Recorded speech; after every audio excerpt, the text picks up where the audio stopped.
Winston Peters has told an audience that co-governance with Māori was akin to apartheid and claimed the English language is being erased. The party also voted on a policy to remove almost all references to the Treaty of Waitangi from our laws. So we're going to start thinking about putting New Zealand first. Peters ruling out being back at the table with Labour. If parties wish to pursue racist policies, we will not be working with them. Recent political developments in New Zealand are of grave concern to all those who believe in democracy, freedom and the rule of law. In New Zealand, we're heading down the very reverse path towards apartheid, towards separatism, towards asset ownership based on race, and the very ownership in that system will not be the Maori people owning it, but an elite in the Maori people out of control and out of being accountable. We are facing, like many countries, a cost of living crisis, but the problem is a lot of it is home-born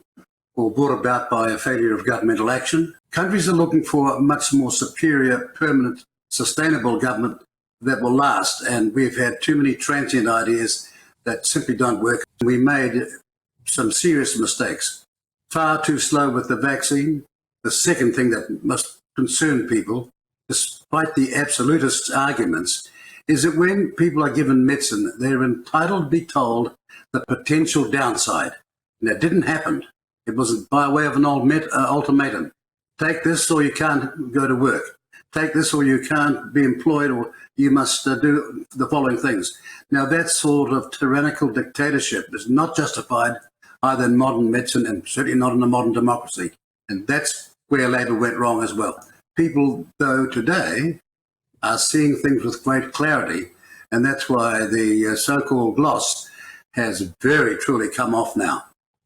We sought a certain economic and social plan, and it was signed up, we agreed to it, and they simply couldn't keep that agreement. It became very, very clear at the end that having shaken one's hand, they weren't keeping their word. In the end, the ramifications for that will be huge coming into the 2023 election.